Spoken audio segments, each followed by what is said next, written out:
태국이 아비규환이 됐습니다. 불법 체류하는 태국인들을 왜 추방하냐며 한국을 반대하던 태국민들이 지진 이후 태도가 180도 바뀌었다고 합니다. 무슨 일인지 바로 알려드리겠습니다. 불법 체류 문제에 반대하시는 분은 좋아요 눌러주세요. 저는 치앙마이 출신 파차라입니다. 방콕 국립대학교에서 건축학 박사과정 3년차로 공부하고 있죠. 이제껏 태국의 건축은 세계에서 가장 아름다운 전통을 가지고 있다고 늘 자부해왔습니다. 우아한 사원의 지붕선 세밀한 목공의 자연과 조화를 이루는 공간 구성, 이런 요소들이 현대 건축에서 점점 사라지는 것이 안타까웠어요. 특히 최근 지어지는 공공건물들은 더욱 그랬죠. 최근 몇 년간 저는 태국의 공공건축물이 지나치게 서구화되고 현지 정서가 무시된다는 점을 비판하는 논문을 준비하고 있었어요. 그때 친구 윗사누에게 메시지가 도착했습니다. 한국에서 돌아왔다며 오늘 저녁에 만나자고 했죠. 윗사누는 3년 전 한국으로 건설 일을 하러 갔다가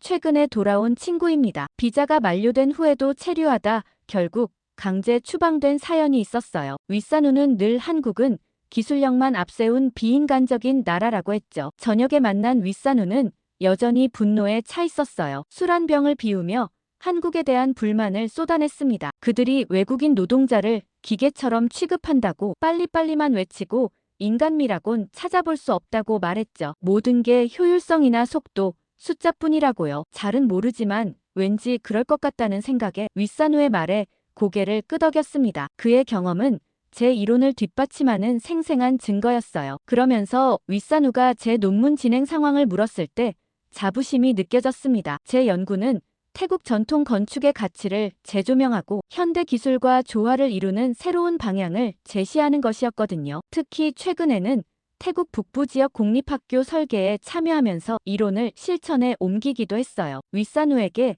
제 논문이 완벽하게 진행되고 있다고 말했습니다. 전통과 현대를 조화시키는 진정한 태국식 건축을 정립하는 중이지만 주변에서는 한국이나 일본 방식을 따르라고 자꾸 압박한다고 털어놨어요. 윗사누는 맥주를 들이켜며 비웃었습니다. 한국인들은 모두 상업주의에 물들었다고 진짜 아름다움이 뭔지 모르고 그래서 삭막한 콘크리트 박스만 짓는다고 말했죠. 그의 말에 공감하며 밤늦게까지 대화를 나눴어요. 집으로 돌아오는 길, 방콕의 밤거리를 걸으며 다시 한번 제 신념을 확인했습니다. 태국의 영혼을 담은 건축, 그것이 제가 지켜야 할 가치였어요. 한국이나 일본처럼 기술만 앞세우는 나라들과는 달리 우리는 인간의 감성과 전통을 소중히 여겨야 한다고 생각했습니다. 그런데 어느 날 연구실에서 도면을 검토하고 있을 때였어요. 창문이 미세하게 흔들렸지만 방콕에선 흔한 일이라 무시했죠. 하지만 10분 후 두 번째 진동이 왔을 때는 달랐습니다. 건물 전체가 흔들렸고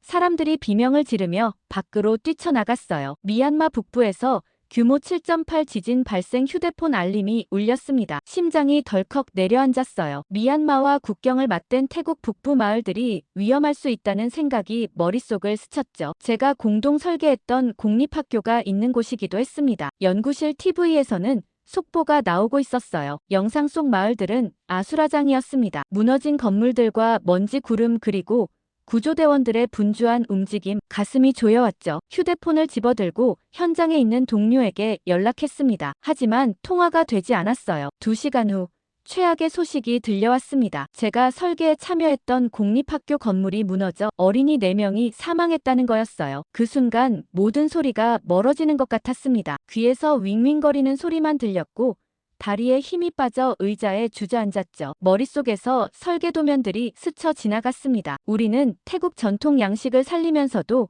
안전성을 고려했다고 생각했어요. 하지만 결과는 참담했죠. 책상 위에 놓인 물컵이 제 떨리는 손에 의해 바닥으로 떨어졌습니다. 유리 파편이 사방으로 튀었지만 그런 건 신경 쓸 겨를도 없었어요. 그날 밤 윗사누가 찾아왔습니다. 뉴스를 보고 걱정했다고 했죠. 하지만 윗사누의 위로는 전혀 귀에 들어오지 않았습니다. 이 사고가 정말 제 탓인지 아니면 시스템의 문제인지 혼란스러웠습니다. 밤새 TV를 보며 구조 현장을 지켜봤습니다. 비춘 학교 건물의 잔해 속에서 구조대원들이 작은 몸을 끄집어내는 모습에 눈물이 흘렀어요. 그 아이들의 웃음소리가 귓가에 울리는 것 같았습니다. 작년 개교식 날 환하게 웃으며 새 교실로 뛰어들어가던 그 순수한 얼굴들이 떠올랐죠. 아침이 되자 온라인에는 사망자 명단이 올라왔습니다. 어린 4명의 이름과 나이가 차갑게 적혀 있었어요. 가장 어린 아이는 겨우 8살이었습니다. 컴퓨터 화면을 보며 손가락으로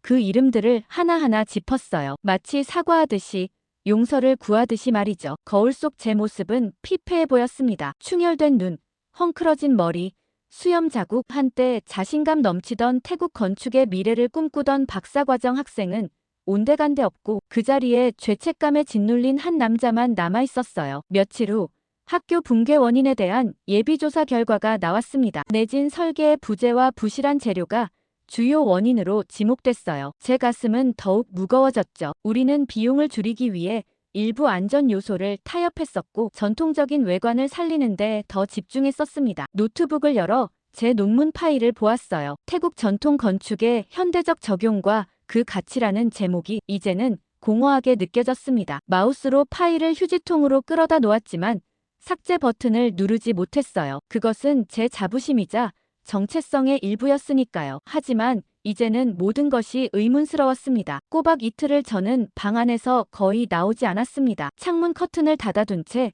어둠 속에서 시간을 보냈어요. 매일 밤 악몽에 시달렸죠. 무너지는 건물, 먼지 속에서 들리는 아이들의 울음소리. 눈을 감아도 뜨고 있어도 똑같았습니다. 그러다 어느 날 아침 이메일함을 확인하다 눈에 띄는 제목을 발견했어요. 도쿄 내진 건축 국제 세미나 참가자 모집. 평소라면 무시했을 메일이었지만 이번엔 달랐습니다. 무거운 마음으로 세미나 소개 페이지를 열어봤어요. 일본은 오랫동안 지진 피해를 줄이기 위한 기술을 발전시켜왔다고 했습니다. 도쿄 세미나에서는 최신 내진 기술과 전통 건축을 조화시키는 방법을 다룬다고 했어요. 특히 눈길을 끈 건 문화적 정체성과 구조적 안전성의 균형이라는 주제였습니다. 신청서를 작성하는 손가락이 떨렸어요. 자책감에서 벗어나기 위한 도피처럼 느껴졌지만 동시에 책임을 다하는 길이기도 했습니다. 그 아이들의 죽음이 헛되지 않게 하려면 제가 배워야 했어요. 윗사누에게 연락했을 때 그의 반응은 예상대로였습니다. 일본 기술을 배우려는 건 또 다른 서구적 가치관에 굴복하는 거라고 말했어요. 하지만 저는 이미 결심한 상태였습니다. 무너져버린 제 자존심보다 중요한 건 더 이상의 희생을 막는 일이었으니까요. 도쿄에 도착한 첫날, 도시의 활기와 질서에 압도되었어요. 특히 긴자 지역의 현대적인 초고층 빌딩들이 줄지어 있는 모습이 인상적이었습니다. 지진이 많은 나라에서 어떻게 이런 건물들이 안전하게 서 있을 수 있는지 궁금했어요. 세미나 첫날, 일본 건축가 하세가와 교수의 기조 연설이 있었습니다. 그는 대형 스크린에 일본 전통 사찰과 현대적 고층 빌딩들을 나란히 띄워놓고 말했어요. 전통과 현대 기술의 조화가 일본 건축의 핵심이라고요. 이 말이 제 가슴을 울렸습니다. 제가 전통만 고집하며 안전을 소홀히 했던 건 아닌지 반성하게 됐어요. 그리고 둘째 날, 실제 내진 시스템이 적용된 건물 현장을 방문했습니다. 도쿄 외곽의 한 초등학교였어요. 유럽식 디자인에 일본 전통 요소가 가미된 아름다운 건물이었죠. 가이드는 건물 기초부터 지붕까지 모든 내진 요소를 상세히 설명해 주었습니다. 이 건물은 규모 9.0 지진에도 견딜 수 있도록 설계되었습니다. 그 말을 듣는 순간 태국의 무너진 학교가 떠올라 숨이 막혔어요. 우리 건물은 어떻게 그렇게 쉽게 무너질 수 있었을까요? 그 답을 여기서 찾고 싶었습니다. 저녁 네트워킹 시간에 일본 연구원 나카무라를 만났어요. 그는 내진 구조 설계 전문가였습니다. 나카무라는 제 관심사를 듣고 친절하게 자료를 보여주기 시작했어요. 그의 태블릿에 표시된 복잡한 구조 시스템이 신기했습니다. 특히 인상적이었던 건 가변형 댐퍼 시스템이었어요. 지진의 진동을 흡수하고 분산시키는 장치였죠. 나카무라는 이 장치가 어떻게 작동하는지 자세히 설명해 주었습니다. 그러다 예상치 못한 말을 던졌어요. 사실 이 구조에 사용된 핵심 부품은 한국산입니다. 순간 귀를 의심했어요. 한국산이라고요? 일본이 최고의 내진 기술을 가졌다고 생각했는데 한국 부품을 사용한다니 이해가 되지 않았습니다. 제 표정을 읽은 나카무라는 웃으며 설명을 이어갔어요. 한국의 특정 기업들이 내진 관련 부품 제조에서 세계 최고 수준이라고 했습니다. 정밀도와 내구성에서 다른 나라들을 앞서고 있다고요. 호텔로 돌아오는 길, 머릿속이 복잡했습니다. 윗사누의 말, 제 자신의 편견, 그리고 오늘들은 사실 사이에서 혼란스러웠어요. 한국 기술이 뭐길래 그렇게 뛰어나다는 건지 이해가 안 갔죠. 그리곤 방에 돌아와 노트북을 열었습니다. 검색창에 한국 내진 기술이라고 입력했어요. 수많은 학술 논문과 뉴스 기사가 나왔습니다. 밤새 자료를 읽으며 놀라움을 금치 못했어요. 한국은 지난 20년간 내진 기술 분야에서 엄청난 발전을 이루어왔더군요. 일본에서의 마지막 날 세미나 참가자들을 위한 특별 투어가 있었습니다. 도쿄 외곽에 위치한 건축 연구 단지였어요. 버스를 타고 이동하는 내내 창밖 풍경보다 제 머릿속 생각들이 더 복잡했습니다. 연구 단지는 상상했던 것보다 훨씬 더 인상적이었어요. 거대한 실험실과 첨단 장비들이 즐비했습니다. 특히 눈길을 끈 건 실제 지진을 시뮬레이션하는 거대한 흔들림 테이블이었어요. 건물 구조의 실제 모형을 올려놓고 지진의 강도와 패턴을 재현할 수 있는 장치였습니다. 타니구치 연구원이 설명을 이어가던 중 또다시 한국이란 단어가 나왔어요. 이번에는 내진 프레임과 초고강도 복합 소재 분야였습니다. 타니구치는 한국의 특정 기업들이 개발한 소재가 무게 대비 강도 면에서 세계 최고 수준이라고 설명했어요. 일본도 이 소재를 다양한 건축물에 활용하고 있다고 했습니다. 다른 참가자들이 질문을 주고받는 동안 저는 조용히 기둥 뒤로 물러나 제 노트를 들여다봤어요. 지난 며칠간 얻은 정보들을 모두 한국 기술이 이렇게 앞서 있다는 정보뿐이었죠. 그날 점심시간 참가자들과 함께 식사하며 자연스럽게 대화를 이어갔습니다. 싱가포르에서 온 건축가 리아는 자국에서도 한국 기술을 적극적으로 도입하고 있다고 했어요. 특히 AI를 활용한 건물 안전 예측 알고리즘은 정확도가 놀랍다고 했습니다. 이미 다른 나라에서는 많이들 한국 기술을 받아들이고 있나 보더라고요. 마지막으로 식사 후 연구단지의 마지막 구역으로 이동했어요. 미래기술전시관이라는 곳이었습니다. 이곳에서 가장 인상적이었던 건 실시간으로 건물의 상태를 모니터링하는 시스템이었어요. 센서들이 건물 전체에 설치되어 미세한 변화까지 감지하고 문제가 생길 수 있는 부분을 미리 예측해 알려준다고 했습니다. 타니구치는 이 시스템 역시 한국 기업과의 협업으로 개발되었다고 설명했어요. 일본의 경험과 한국의 첨단 기술이 만나 최고의 결과물을 만들어냈다는 거였습니다. 그의 말에서 경쟁자가 아닌 파트너로서 한국을 존중하는 태도가 느껴졌어요. 투어가 끝나고 호텔로 돌아오는 길, 마음속 갈등이 커져갔습니다. 진짜 제가 건축 기술을 배워야 할 곳은 일본이 아니라 어쩌면 한국일지도 모른다는 생각이 들었습니다. 방에 돌아와 바로 노트북을 켰어요. 한국 내진 건축 연구소에 대해 검색했습니다. 서울에 위치한 연구소가 외국인을 위한 단기 연수 프로그램을 운영한다는 정보를 발견했어요. 참가 신청서를 내려받으며 심장이 빠르게 뛰었습니다. 이것은 단순한 연구 여행이 아니라 제 인생의 방향을 완전히 바꿀 수도 있는 결정이었으니까요. 하지만 산우에게 연락했을 때 그의 반응은 예상대로 차가웠습니다. 한국에 가려는 저를 배신자 취급했어요. 한국 사람들은 우리를 절대 인정하지 않을 거라고 동남아시아 사람들을 무시한다고 했습니다. 그리고 불법 추방이라고 쫓아낼 게 뻔하다고 했죠. 워낙 오랜 친구라 윗산우의 말에 잠시 흔들렸지만 제 결심은 이미 확고했어요. 그리고 다음 날 호텔 로비에서 체크아웃을 하는 동안 우연히 하세가와 교수를 만났어요. 한국으로 가려는 제 계획을 듣고 그는 흥미로운 이야기를 들려주었습니다. 10년 전 그도 비슷한 연수를 받았다고요. 처음엔 일본 기술의 우월성을 의심하지 않았지만 한국에서의 경험이 그의 시각을 완전히 바꿨다고 했어요. 그렇게 비행기를 타기 전 마지막으로 도쿄의 풍경을 바라봤습니다. 고층 빌딩들 사이로 전통 사찰의 지붕이 보였어요. 그 조화가 아름다웠습니다. 문득 태국의 학교 붕괴 현장이 떠올랐어요. 그 아이들을 위해서라도 저는 최고의 기술을 배워야 했습니다. 그리고 그 길이 한국으로 이어진다면 기꺼이 가야 했어요. 도쿄에서 서울행 비행기를 예약하며 제 안의 편견과 자존심이 조금씩 무너지는 것을 느꼈습니다. 그리고 인천공항에 발을 디딘 순간 낯선 긴장감이 온몸을 휘감았습니다. 일본에서의 경험이 마음을 열어주었지만 여전히 불안했어요. 입국 심사대로 향하는 동안 공항 곳곳의 안내문을 살폈습니다. 한글과 영어가 나란히 적힌 표지판들 사이에서 불현듯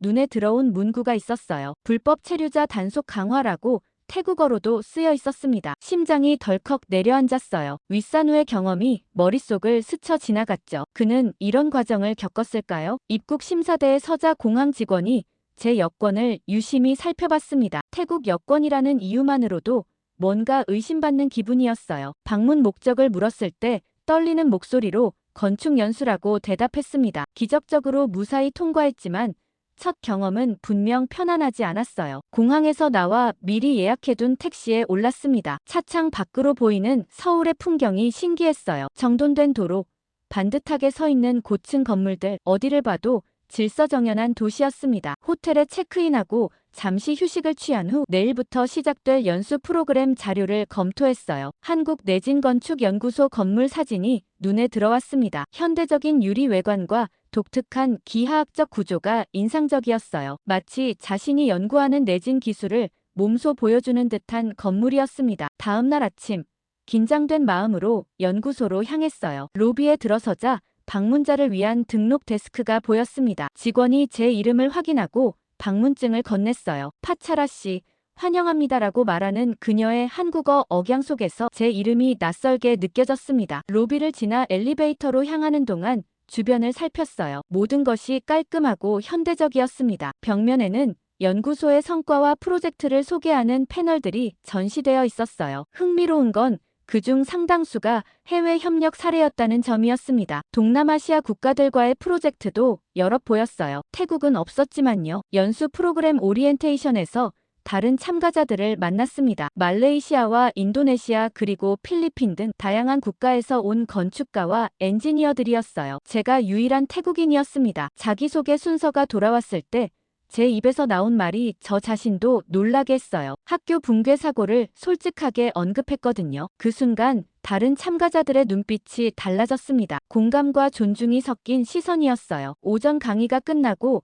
점심시간 연구소 구내식당으로 향했습니다. 한국식 식단이 낯설었지만 새로운 경험을 받아들일 준비가 되어 있었어요. 식판을 들고 자리를 찾는데 말레이시아에서 온 라힘이 옆자리를 권했습니다. 그도 비슷한 이유로 여기 왔다고 했어요. 자국의 건축 기준을 개선하기 위해서요. 오후에는 연구소 시설 투어가 있었습니다. 3D 지진 시뮬레이션 실험실에 들어섰을 때 입이 떡 벌어졌어요. 벽면 크기의 스크린에 건물이 지진에 어떻게 반응하는지 시각화하는 프로그램이 실행 중이었습니다. 담당 연구원은 이 시스템이 건물의 취약점을 미리 발견하고 보완할 수 있게 해준다고 설명했어요. 다음으로 방문한 곳은 감지 센서 개발실이었습니다. 연구원들이 건물 곳곳에 설치되는 초소형 센서를 개발하고 있었어요. 이 센서들은 건물의 미세한 움직임까지 감지해 실시간으로 데이터를 전송한다고 했습니다. 그 정밀도에 놀라지 않을 수 없었어요. 마지막으로 방문한 건설 현장에서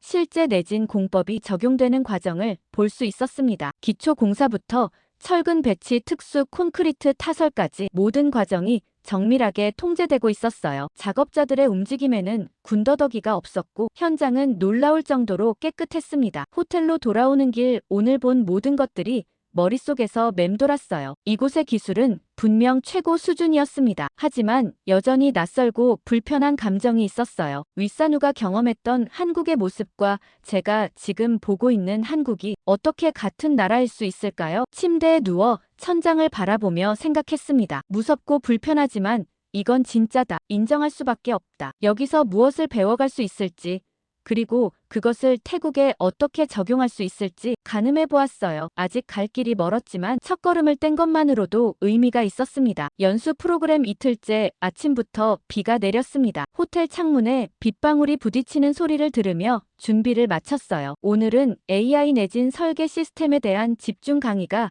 예정되어 있었습니다. 빌딩들이 안개에 휩싸인 모습이 마치 미래도시 같더라고요. 강의실에 들어서자 벽면 크기의 스크린이 눈에 들어왔어요. 한국의 젊은 연구원 김 박사가 진행하는 오늘의 강의는 충격적이었습니다. 그가 소개한 AI 시스템은 수천 개의 지진 데이터를 분석해 최적의 내진 설계를 제안한다고 했어요. 더 놀라운 건 이 시스템이 건물의 구조적 안전성뿐 아니라 그 지역의 문화적 특성까지 고려한다는 점이었습니다. 화면에 표시된 동남아시아 사례 연구를 보며 가슴이 아니 온몸이 떨려왔어요. 베트남 하노이의 한 공공 도서관 프로젝트였습니다. AI가 제안한 설계는 전통적인 베트남 건축 요소를 유지하면서도 최고 수준의 내진 성능을 갖추고 있었어요. 이것은 제가 태국에서 이루고자 했던 바로 그 균형이었습니다. 점심 후에는 고층 구조물 진동 제어 실험실로 이동했어요. 연구원들이 미니어처 고층 건물 모형에 인공 지진파를 가하는 실험을 시연했습니다. 모형 내부에 설치된 특수 댐퍼가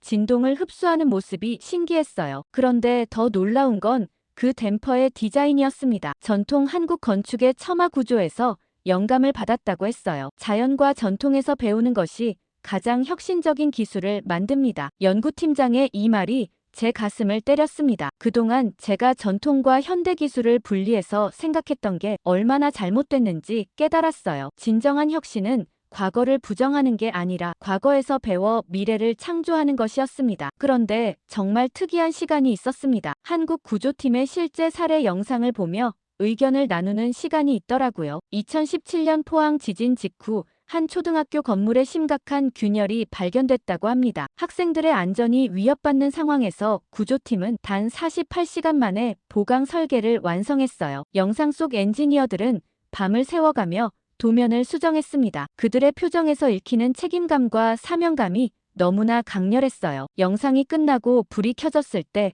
제 뺨이 촉촉했습니다. 슬며시 눈물을 닦았지만 옆자리의 말레이시아 동료 라힘이 알아챘어요. 그는 아무 말 없이 고개를 끄덕였습니다. 그도 같은 감정을 느끼고 있었던 거죠. 저녁 시간, 연구소 지하 카페테리아에서 간단한 리셉션이 있었어요. 연수생들과 연구원들이 자유롭게 대화하는 시간이었습니다. 조심스럽게 김 박사에게 다가가 질문했어요. 태국 전통 건축의 특성을 살리면서도 안전한 내진 설계가 가능할지에 대해서요. 그의 대답은 놀라웠습니다. 김 박사는 태국 건축의 독특한 지붕 구조와 목재 접합 방식이 오히려 유연성을 제공해 지진에 효과적일 수 있다고 설명했어요. 다만 그것을 현대 재료와 기술로 재해석하는 과정이 필요하다고 했습니다. 전통을 무시하는 게 아니라 전통의 지혜를 현대적으로 적용하는 것이 핵심이었어요. 대화를 나누며 깨달았습니다. 이 기술은 단순히 건물을 튼튼하게 만드는 것이 아니었어요. 사람을 살리기 위해,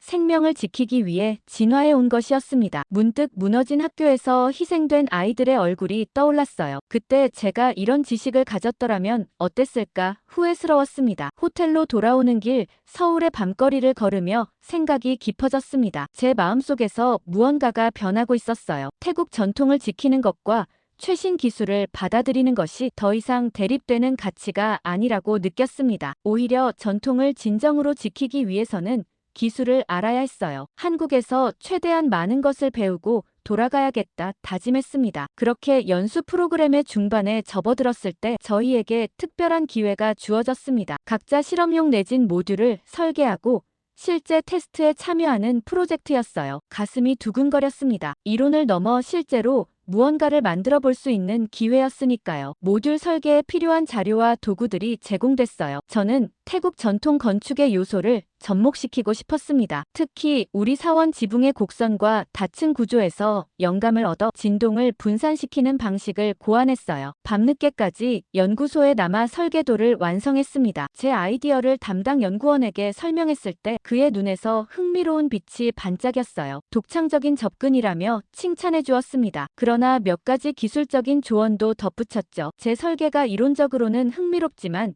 실제 응력 분산에 문제가 있을 수 있다고 했어요. 하지만 저는 제 방식이 더 효과적일 것이라고 확신했습니다. 결국 약간의 수정만 하고 원래 설계 대부분을 유지했어요. 테스트 당일 연구소의 거대한 진동 테이블 위에 참가자들의 모듈이 하나씩 설치됐습니다. 심장이 목구멍까지 올라왔어요. 제 차례가 다가올수록 손바닥에 땀이 배었습니다. 마침내 제 모듈이 테이블 위에 올려졌을 때 연구원들이 모여 관심 있게 지켜봤어요. 태국 전통 요소를 현대적으로 해석한 디자인이 눈에 띄었으니까요. 테스트가 시작되자 진동 테이블이 서서히 움직이기 시작했습니다. 처음에는 모든 것이 순조로웠어요. 그러나 진동이 규모 7.0에 해당하는 강도에 도달했을 때 끔찍한 일이 벌어졌습니다. 갑자기 펑하는 소리와 함께 제 모듈의 중심부가 무너져 내리기 시작했어요. 그 순간 시간이 멈춘 것 같았습니다. 실험실 내 모든 시선이 제 모듈에 쏠렸어요. 완전히 붕괴된 것은 아니었지만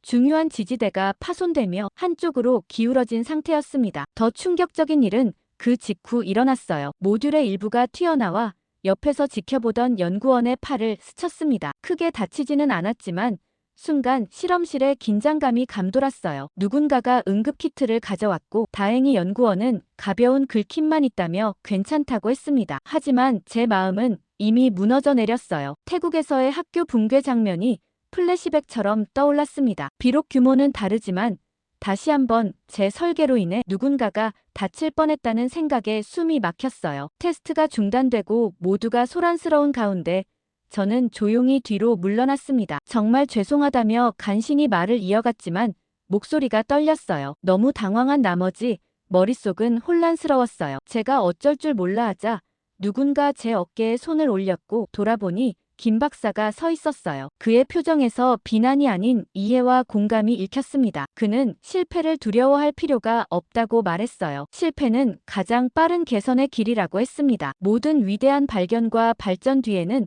수많은 실패가 있었다고요. 수업이 끝나고 돌아와 노트북을 펼쳤습니다. 실패한 모듈의 설계도를 다시 열어봤어요. 연구원들의 조언을 바탕으로 하나하나 수정해 나갔습니다. 잠을 잊은 채 밤새 작업했어요. 새벽 5시 마침내 수정안이 완성됐어요. 지친 눈으로 마지막 계산을 확인하고 파일을 저장했습니다. 창밖으로 서울의 하늘이 밝아오기 시작했어요. 다음 날 아침 조용히 연구소에 도착해 수정된 설계도를 김 박사의 책상에 올려두었어요. 특별한 기대 없이 그저 제 노력을 보여주고 싶었을 뿐입니다. 그러나 오후가 되자 김 박사가 저를 따로 불렀어요. 그의 표정이 밝았습니다. 수정된 설계를 검토했다며 진정한 성장은 실패를 통해 오는 것이라고 했어요. 한국에서의 시간이 흘러갈수록 제 마음속 변화는 더욱 깊어졌습니다. 연구소에서 일하며 배우는 매 순간이 소중했어요. 그러던 어느 날 아침 휴대폰에 알림이 계속 울렸습니다. 평소보다 훨씬 많은 메시지가 와 있었어요. 이상하게 여기며 확인해보니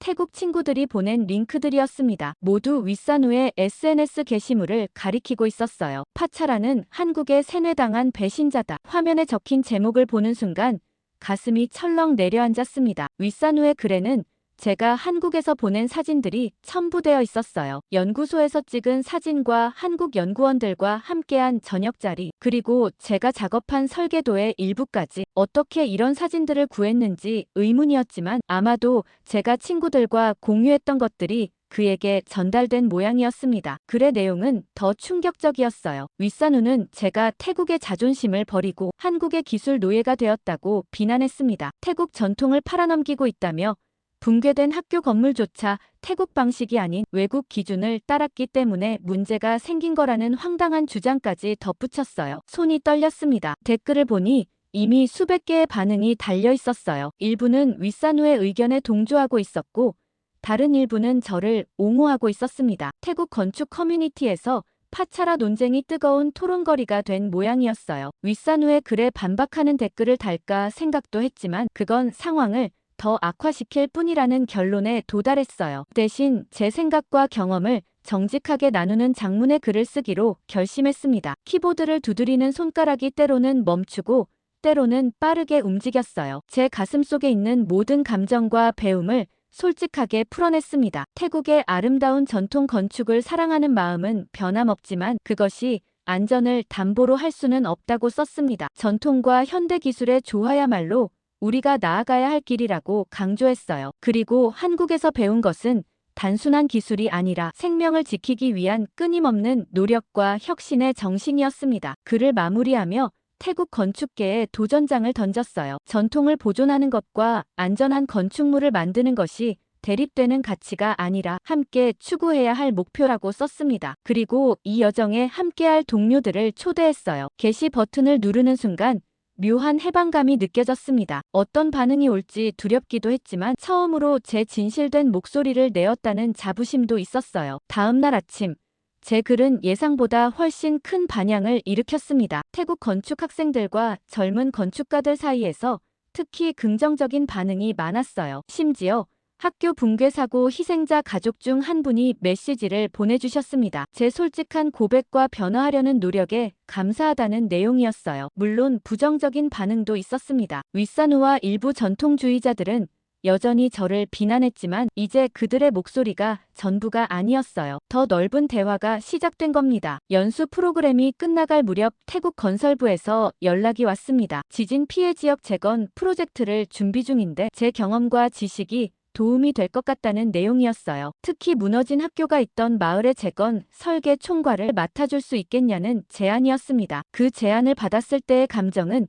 말로 표현하기 어려웠어요. 두려움과 책임감, 그리고 희망이 뒤섞인 복잡한 감정이었습니다. 하지만 망설임 없이 수락했어요. 이것이 제가 그 아이들에게 할 수 있는 최소한의 보답이라고 생각했으니까요. 한국을, 그리고 제게 새로운 시각을 열어준 모든 분들을 떠나는 날, 김 박사는 작은 선물을 건네주었습니다. 태국어로 번역된 내진 설계 가이드북이었어요. 첫 페이지에는 그의 메시지가 적혀 있었습니다. 기술은 국경을 넘는다. 그리고 책임감은 그 어떤 전통보다 깊다. 인천공항에서 비행기를 기다리며 창밖을 바라보았습니다. 한국에 올 때와는 다른 사람이 되어 돌아가는 기분이었어요. 이제 제 안에는 두 개의 세계가 공존했습니다. 태국의 전통적 아름다움을 사랑하는 마음과 한국에서 배운 기술적 정확성이죠.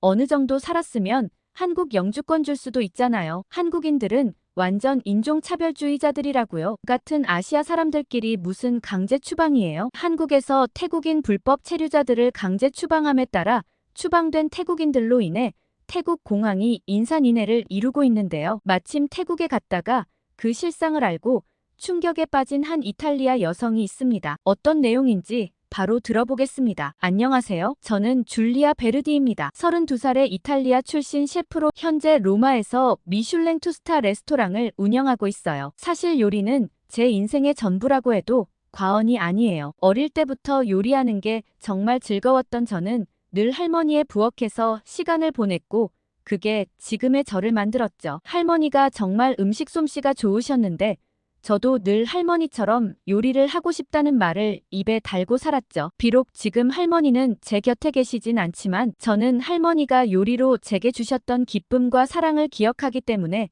저도 요리로 다른 사람들에게 즐거움을 전하고 싶었어요. 그래서 요리사의 길을 선택했죠. 할머니 손맛을 그대로 빼닮은 저는 레스토랑을 오픈하자마자 성공적이었어요. 특히 제 레스토랑은 이탈리아 전통 요리에 현대적 감각을 더한 것으로 유명해요. 그래서 저도 매년 늘 새로운 식재료와 음식을 경험하러 여행을 많이 떠나는 편인데요. 제가 정말 푹 빠져있는 음식은 바로 아시아 음식이에요. 그래서 매년 새로운 메뉴를 개발하기 위해 아시아로 음식 여행을 떠나곤 해요. 올해는 손님들이 특히 태국 음식 퓨전 요리에 좋은 반응을 보여주셨습니다. 작년에 태국 여행을 와서 용과라는 과일을 기반으로 만든 파스타 소스가 정말 인기가 많았고 리조또에 코코넛 밀크를 넣었을 때도 손님들 반응이 너무 좋았었어요. 그래서 올해도 방콕으로 미식 여행을 한 번 더 떠나기로 했죠. 그런데 태국 수완나폼 공항에 내리자마자 저는 뭔가 분위기가 심상치 않음을 직감했습니다. 공항 로비는 평소와 달리 긴장감이 감돌고 있었고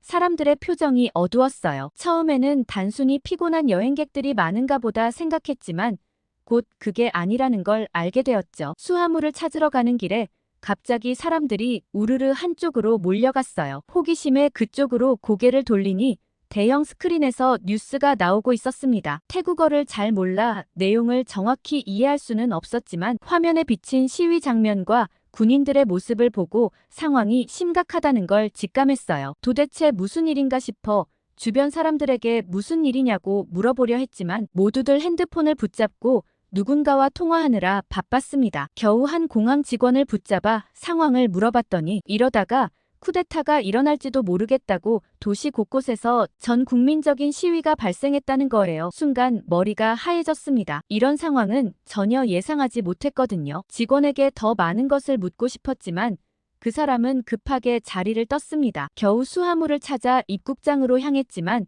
그곳의 상황은 더 혼란스러웠어요. 수많은 사람들이 이리저리 모여들어 아수라장이 따로 없었습니다. 공항 직원들은 상황을 통제하려 애쓰고 있었지만 패닉 상태에 빠진 사람들을 진정시키기엔 역부족이었죠. 공항 밖의 상황도 별반 다르지 않았습니다. 거리는 아수라장이었고 수많은 태국 사람들로 거리가 북적였어요. 택시를 잡으려 했지만 모든 차량이 꽉 차 있었죠. 그때 갑자기 태국 군인이 제 앞에 나타났어요. 순간 겁에 질렸지만 지금 강제 추방당한 태국인들이 워낙 많아 여기서는 시내로 접근할 수 없을 거라며 따라오라고 했죠. 저는 강제 추방이라는 말에 의아했습니다. 공항에 있던 그 많은 사람들이 다 강제 추방을 당한 건가 싶은 생각이 들었죠. 그래도 태국은 관광도시인 만큼 외국인 관광객들을 대상으로는 따로 시내로 이동할 수 있는 교통수단을 제공해주는 듯 했습니다. 저는 태국 군인을 따라 좁은 골목길로 들어섰고 골목을 빠져나와 도착한 곳은 작은 사원이었어요. 그곳에는 이미 여러 외국인 관광객들이 몰려 있었습니다. 군인은 잠시만 기다리면 차량이 올 거라고 얘기했죠. 이미 많은 외국인들이 태국 현지 상황에 굉장히 당황하고 있었어요. 이런 뉴스를 접해본 적이 없는데 도대체 태국에서 무슨 일이 일어나는 거냐고 서로 궁금해했죠. 그러는 와중에 대형 관광버스 차량이 도착했고 다들 그 차량을 타고 방콕 시내로 이동했습니다. 힘겹게 숙소에 도착한 다음 저는 진이 다 빠졌어요. 여행의 설렘은 이미 사라지고 없었죠. 그래도 이왕 온 김에 뭐라도 해야겠다는 생각에 단골 태국 식당을 찾아갔습니다. 평소 이 식당의 팟타이는 제가 가장 좋아하는 태국 음식이었거든요. 식당에 들어서자 사장님이 반갑게 맞아주셨어요. 하지만 평소와는 다른 무거운 분위기가 느껴졌습니다. 사장님의 얼굴에는 피곤함이 가득했고 평소의 활기찬 모습은 찾아볼 수 없었어요. 주문을 하고 음식을 기다리는 동안 사장님이 제게 다가와 앉으셨습니다. 그리고는 한숨을 쉬며 말을 꺼내셨어요. 사장님은 요즘 장사가 잘 안 된다고 말씀하셨습니다. 관광객도 줄고 태국 사람들도 다들 혼란스러워 그런지 밖에도 잘 안 나다닌다고 하셨죠. 저는 아까 공항에서 겪은 일도 그렇고 불법 추방 얘기가 도대체 무슨 일인지 궁금해져서 이유를 물어봤습니다. 그러자 사장님은 갑자기 한국에 대한 이야기를 하기 시작했어요. 처음에는 무슨 연관이 있는 건지 이해가 가지 않더라고요. 사장님은 최근 한국에서 태국인들을 대거 강제 추방했다고 말씀하셨어요. 그중에는 사장님의 조카도 있었다고 하더라고요. 대학을 갓 졸업하고 한국에서 일자리를 구했던 젊은이였대요. 그러면서 사장님은 한국이 태국인들을 무시한다고 말씀하셨습니다. 그저 싼 노동력으로만 여긴다고 하더라고요. 사장님의 목소리에는 분노와 슬픔이 섞여 있었습니다. 사장님의 조카는 열심히 일했고 한국에서 말썽 피운 일도 하나도 없다고 했어요. 그런데 하루아침에 쫓겨났다는 거예요. 게다가 한국에서 강제 추방된 태국인들이 수만 명에 이른다고 했습니다. 그들 중 대부분이 단순히 더 나은 삶을 위해 한국에 갔던 사람들이라고 하더라고요. 그 때문에 사장님은 지금 태국에서 밴 코리아 운동이 한창이라고 말씀하셨습니다. 저는 그게 무슨 뜻인지 물어봤더니 한국 여행도 가지 말자는 거고 한국이 태국인들을 이렇게 대했으니 태국인들도 그들에게 같은 방식으로 대하자는 거라고 하더라고요. 저는 놀라움을 감출 수 없었습니다. 한국에 대해 들어본 적은 있었지만 이런 식의 갈등이 있는 줄은 몰랐거든요. 사장님은 계속해서 이야기를 이어갔습니다. 한국 사람들은 같은 아시아 사람이면서 태국인들을 무시한다고 말씀하셨어요. 그저 가난한 나라에서 온 사람들로만 본다고 하더라고요. 하지만 태국인들도 자존심이 있고 태국 문화도 소중하며 태국 음식도 세계적으로 유명하다고 강조하셨습니다. 저는 그런데 시위는 왜 일어나는 거냐고 물어봤죠. 그러자 사장님은 태국 정부에게 한국의 강경한 태도를 취하라는 사람들이 시위를 여는 거라고 했어요. 정부에서 강대국인 한국의 비위에 맞춰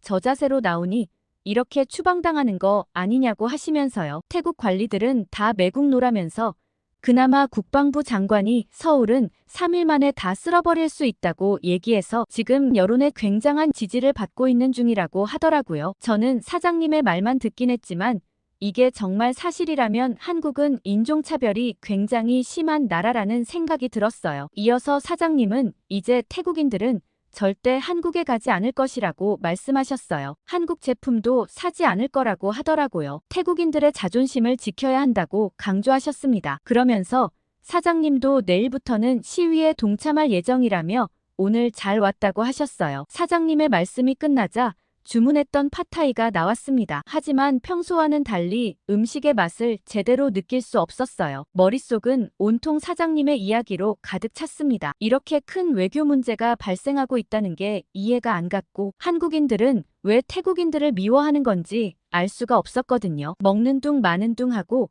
호텔로 돌아오는 길거리 곳곳에서 벤 코리아 포스터를 볼 수 있었어요. 시위에 참여한다며 문을 닫은 가게들이 정말 많이 있더라고요. 태국의 상황이 점점 악화되면서 제 여행 계획은 완전히 흐트러졌습니다. 거리는 한산해졌고 대부분의 상점과 식당이 문을 닫았어요. 유명 관광지조차 휴업에 들어갔죠. 이대로는 태국에 더 머물 수 없다는 판단이 섰습니다. 호텔 로비에서 다음 목적지를 고민하며 노트북을 펼쳤어요. 이대로 이탈리아로 돌아가기에는 비행기 티켓값과 시간이 너무 아까웠거든요. 저는 다른 아시아 나라를 생각해봤고 중국과 한국을 떠올렸습니다. 두 나라 모두 풍부한 음식 문화로 유명했죠. 중국은 다양한 식재료와 조리법으로 유명했고 한국은 발효 음식과 건강식으로 주목받고 있었거든요. 그런데 아무래도 한국은 김치나 비빔밥 그리고 김밥이 전부인 것 같다는 생각이 들었고 그닥 새로울 게 없다는 느낌이 들었어요. 그런데 중국은 워낙 땅도 넓고 식재료도 다양하니 다양한 지방 요리를 경험해보자는 생각에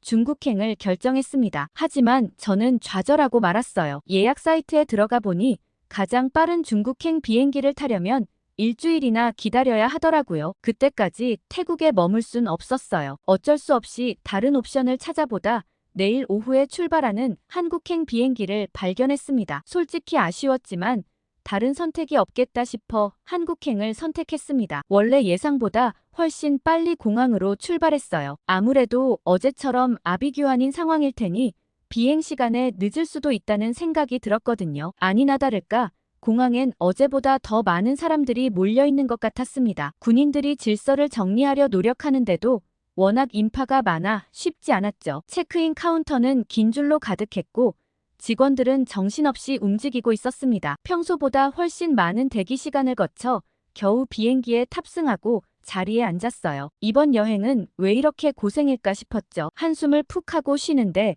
옆자리에 한국 승객과 눈이 마주쳤습니다. 그는 주원 씨라는 한국 사람이었어요. 주원 씨는 미소를 지으며 쉽지 않죠? 라며 영어로 인사를 건넸어요. 아무래도 비행기 한 번 타는 게 너무 힘들었으니 공감이 갔습니다. 그렇게 비행기가 이륙하고 한참이 지났을 때 주원 씨가 물었어요. 한국에 가본 적 있냐고요? 없다고 대답하자 그분은 한국에 대해 이것저것 설명해주기 시작했어요. 그렇게 대화를 나누다 보니 주원 씨가 태국 오지에서 의료봉사 활동을 하고 돌아오는 길이라는 걸 알게 되었어요. 한 번씩 태국에서 의료봉사를 하고 온다는 얘기에 너무 멋있어 보이더라고요. 그런데 이번엔 의료봉사를 시작하고 얼마 안 되어 바로 돌아왔다고 했습니다. 이번 불법 체류자 문제 때문이었죠. 저는 식당 사장님의 얘기가 떠올라 한국에서 인종차별이 심해 태국인들을 추방하고 있다는 게 사실이냐고 물었고 주원 씨는 황당한 표정으로 저를 바라보았습니다. 그러더니 잠시 생각에 잠겼고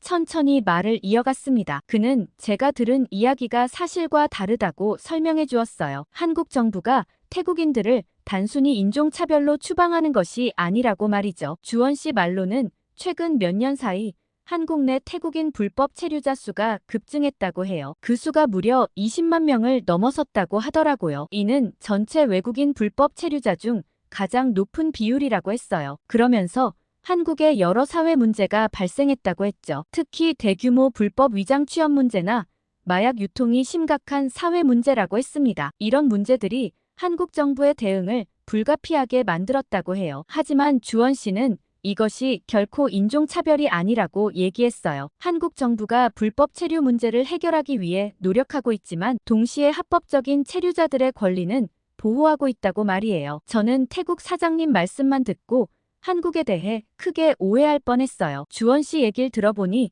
전적으로 태국에 책임이 있는 것 같았고 당연히 태국 정부는 한국에 대해 사과하는 게 맞다는 생각이 들더라고요. 그런데 일부 시민들은 그런 정부에 반대하는 시위까지 열고 있다니 상황 파악을 제대로 못한 것 같았죠. 그런데 주원 씨와의 대화에 몰입해 있던 저는 갑자기 배에서 느껴지는 불편함에 인상을 찌푸렸어요. 한 번씩 아시아 국가를 여행할 때는 물가리처럼 배탈이 나곤 하는데 하필 비행기에서 이런 일이 생겼던 거죠. 제가 계속 화장실을 왔다 갔다 하자 제게 뭔가 이상이 생겼다는 걸 눈치챈 주원 씨가 걱정스러운 표정으로 물어보더라고요. 저는 괜찮다고 했지만 그는 의사의 눈으로 봤을 때 제 상태가 좋지 않아 보인다며 도와주겠다고 했습니다. 그러면서 가방에서 작은 약봉지를 꺼내 도움이 될 거라고 제게 건넸어요. 처음엔 낯선 약을 먹기가 좀 망설여졌어요. 그가 의사라고 하긴 했지만 정식으로 처방받은 약도 아니었고 한국에서 만들어진 약인데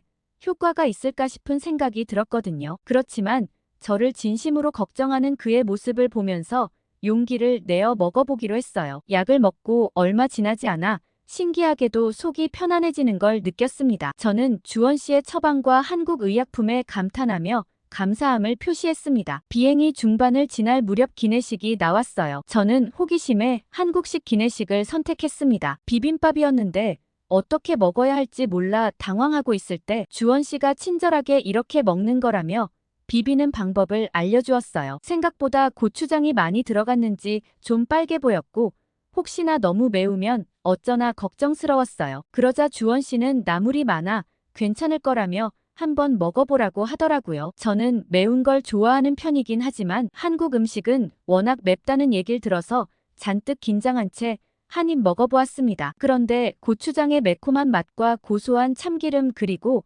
아삭아삭한 나물들이 너무 조화로웠어요. 살짝 매운맛이 전체적인 음식의 감칠맛을 더욱 살려주는 것 같더라고요. 이걸로 만든 다른 요리들도 너무 맛있겠다는 생각이 들었어요. 그러자 주원 씨는 한국에는 고추장으로 정말 많은 음식을 만들 수 있다고 얘기하며 꼭 찾아 먹어보라고 하더라고요. 그렇게 맛있게 기내식을 마무리하고 양치를 하기 위해 자리에서 일어나려는데 갑자기 비행기가 흔들리기 시작했어요. 저는 무게중심을 잃고 뒤로 쓰러졌고 그대로 주원 씨의 무릎 위에 앉게 되었습니다. 너무 부끄러워서 얼른 일어나고 싶었지만 난기류가 워낙 심해 중심을 잡기 어려웠어요. 제가 민망해하자 주원 씨는 괜찮다며 일단은 이렇게 있고 난기류가 지나면 일어나도 괜찮다고 했죠. 그러면서 제가 흔들리지 않도록 꼭 잡아주었습니다. 얼굴이 화끈거리더라고요. 그런데 주원 씨 근처에서 좀 이상한 냄새가 났어요. 비누 냄새도 향수 냄새도 아닌 것 같았는데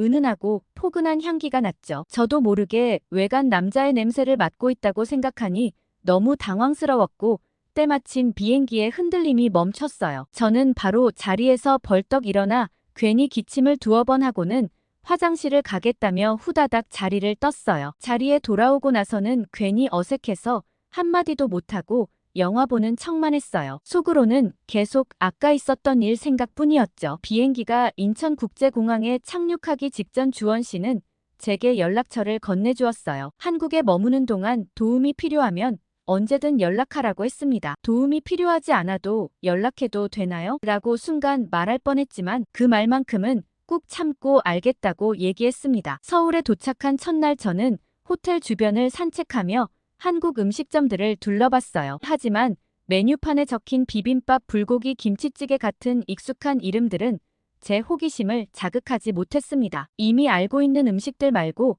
진짜 한국인들이 즐겨 먹는 특별한 요리를 맛보고 싶었어요. 아무래도 골목 사이사이에 이런 가게들이 많을 것 같다는 생각을 했고 번화가에서 벗어나 작은 동네의 골목을 막연히 헤매기 시작했습니다. 그러다 골목 깊숙한 곳에 위치한 작은 가게 앞에 멈춰 섰어요. 딱 제가 찾는 그런 가게인 것 같았죠. 간판도 없는 허름한 외관에 잠시 당황했지만 문을 열고 들어서자 활기찬 분위기에 놀랐습니다. 테이블마다 사람들로 가득했고 맛있는 냄새가 코를 자극했어요. 아주머니께 가게 이름을 여쭤봤더니 포장마차라고 설명해 주셨습니다. 제가 생각하기에는 길거리 음식점의 일종인데 현지인들이 술과 함께 간단한 요리를 즐기고 가는 곳인 듯 했어요. 주인 아주머니께서 다가와 메뉴판을 보여줬고 저는 한국어를 할 수 없었기에 주변 테이블을 보고 대충 2가지 메뉴를 골랐습니다. 그러자 아주머니께서 보인 반응에 저는 깜짝 놀랐어요. 너무 많다며 하나만 고르라는 느낌이었어요. 그런데 저는 요리를 연구하는 사람으로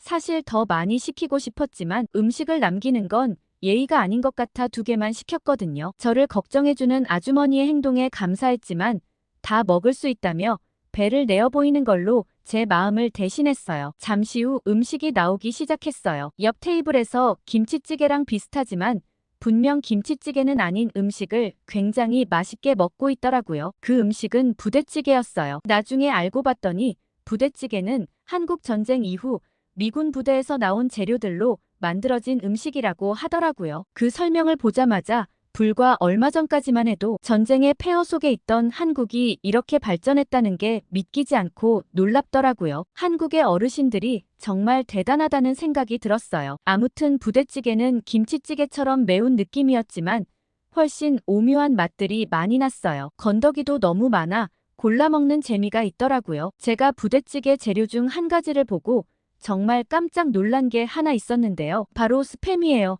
스팸은 보통 이렇게 요리로 거의 먹지 않는데 매콤한 국물에 들어가 있으니 짭조름하면서 구수한 게 너무 맛있는 거예요. 서로 어울릴 것 같지 않은 재료들이 이렇게 조화로운 맛을 낼 수 있다니 신기했어요. 그리고 다음 아주머니가 내어주신 메뉴를 보고 저는 소리를 지르고 말았습니다. 내가 시킨 게 정말 이게 맞는지 두세 번 물어봤죠. 한국인들은 뭐 이런 걸 다 먹나 싶었거든요. 멀리서만 봤을 땐 양념치킨 같은 음식인 줄 알았는데 그 메뉴는 닭발이었어요. 아주머니가 계속 저를 말리셨던 게 배부를까봐 그런 게 아니라 이 닭발 때문이었다는 느낌이 들더라고요. 그렇지만 이미 주문하기도 했고 다른 한국 사람들은 너무 맛있게 먹었기 때문에 조금 꺼려졌지만 용기 내어 한 점 집어들었어요. 그러곤 눈을 질끈 감고 한 입 먹어봤죠. 그런데 씹으면 씹을수록 고소하고 매콤한 맛이 입안에 퍼졌습니다. 질긴 식감과 독특한 맛이 오히려 중독성 있게 느껴졌어요. 너무 매워서 좀 힘들었지만 마요네즈 소스를 내어주시기도 했고 같이 나온 주먹밥을 먹으며 매운맛을 달랬어요. 점점 시간이 흐르면서 포장마차는 더욱 북적거렸고 옆 테이블 손님들과 자연스럽게 대화가 오가기 시작했습니다. 처음엔 어색했지만 곧 그들의 친근함에 마음이 열렸어요. 옆 테이블의 아가씨는 닭발은 자기도 못 먹는데 어떻게 먹냐며 웃었고 저는 한국 사람이면 다 먹을 줄 알았다면서 하나 먹어보라며 도리어 제 음식을 건네주었어요. 그리고 그들도 제게 소주를 건네며 같이 한잔 하자고 했습니다. 한국 사람들은 이렇게 술 한 잔에 가까워지고 친해지는구나 생각이 들었고 정이 정말 많은 나라라는 느낌이 들었어요. 그렇게 한동안 옆 테이블 한국 여대생들과 주거니 받거니 하며 많은 이야기를 나누었습니다. 한국 여대생들은 정말 솔직하고 귀여운 매력이 있었어요. 취업이 안 되어 걱정이라고는 했지만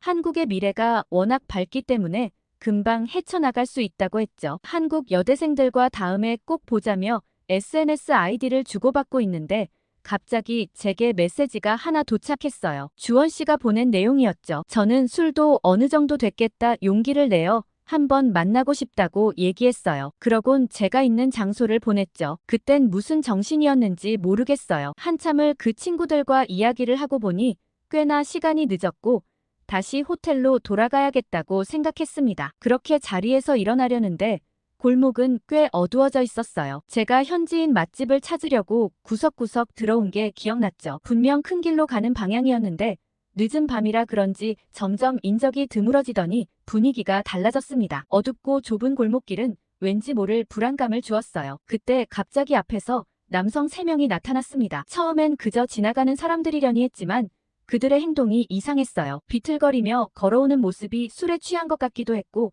뭔가에 홀린 듯한 느낌도 들었습니다. 저는 최대한 그들과 먼 방향으로 걸어가려고 했지만 그들은 제 앞을 가로막았고 알아듣지 못할 언어로 뭐라고 말하기 시작했습니다. 저는 다시 뒤로 돌아서서 가야겠다고 생각하고 몸을 돌렸지만 그들 중 한 명이 제 팔을 잡아 끌었습니다. 저는 깜짝 놀라 소리를 질렀고 그 사람의 얼굴을 보니 뭔가 이상한 표정을 짓고 있었어요. 그때 유튜브에서 봤던 한 영상이 떠올랐습니다. 마약 중독자의 표정과 흡사했죠. 그 사람이 제 팔을 잡아 당기려는 순간 저는 눈을 질끈 감고 큰 소리를 쳤습니다. 그때 누군가 반대편에서 큰 소리를 질렀고 눈을 떠보니 주원 씨였어요. 주원 씨를 보고 안도의 한숨을 쉬었고 주원 씨는 재빨리 다가와 그 사람들로부터 저를 떼어놓았습니다. 그러면서 당장 경찰서에 가자며 주원 씨가 112에 신고하려는 찰나 그들은 불이 나게 도망을 치더라고요. 주원 씨는 즉시 휴대폰을 꺼내 경찰에 신고했어요. 경찰이 도착하기까지 주원 씨는 계속해서 주변을 살폈고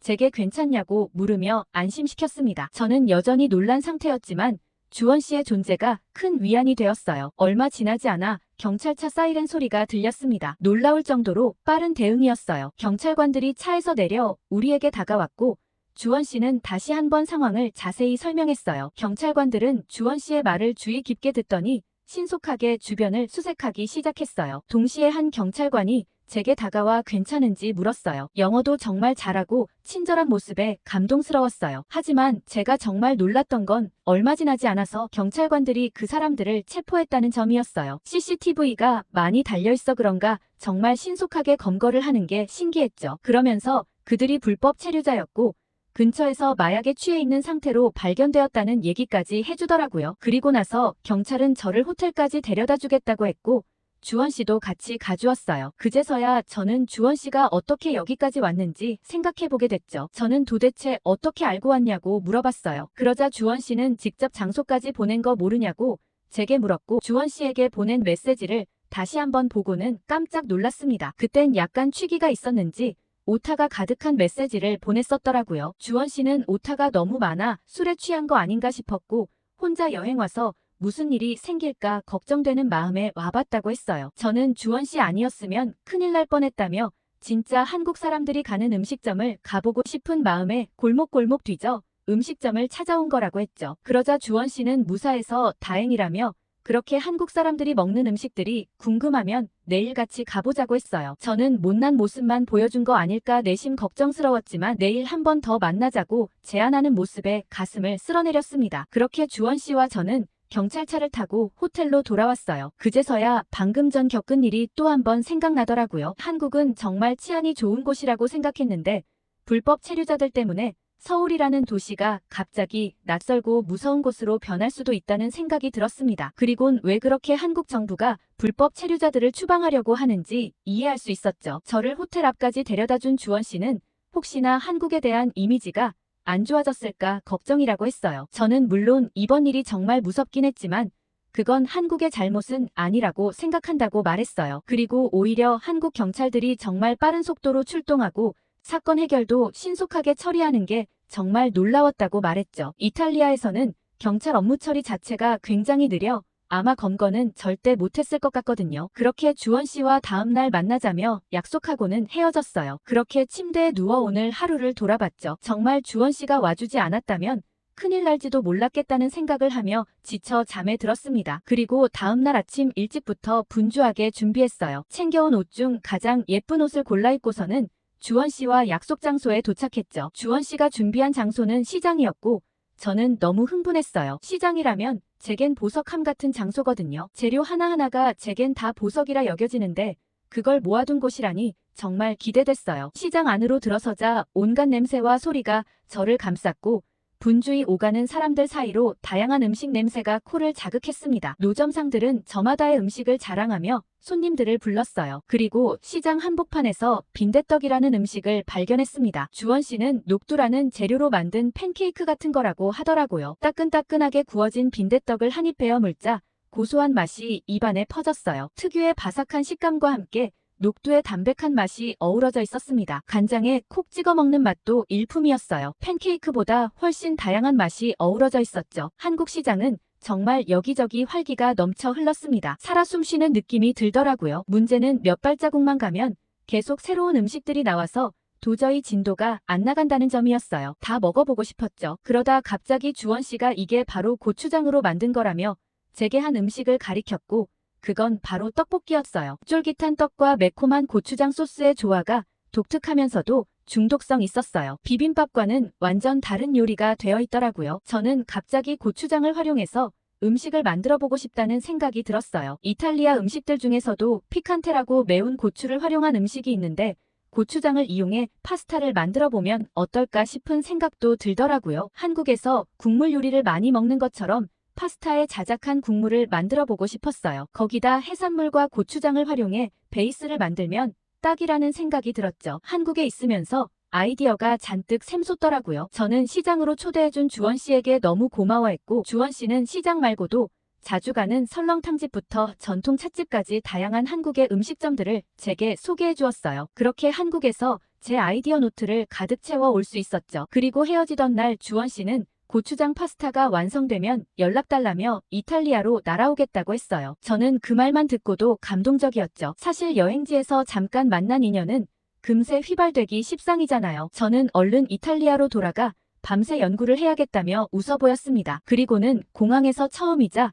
마지막으로 진하게 포옹을 하고는 헤어졌어요. 아마 인연이라면 다음에 정말 이탈리아에서 또 만날 수 있겠죠? 오늘 줄리아 씨의 사연 어떻게 들으셨어요? 하마터면 불법 체류자들 때문에 안전한 서울의 이미지를 망칠 뻔했다니 정말 화가 나더라고요. 그렇지만 한국인 주원 씨 덕분에 즐겁게 서울을 즐기고 가서 참 다행이라고 생각했습니다. 저라면 곱창을 소개해줬을 것 같은데 구독자님들은 어떤 음식을 소개시켜주고 싶으신가요? 댓글 많이 남겨주세요. 구독과 좋아요 꾹 눌러주시고 더 좋은 사연으로 돌아오겠습니다. 사연 제작소 감동필름이었습니다.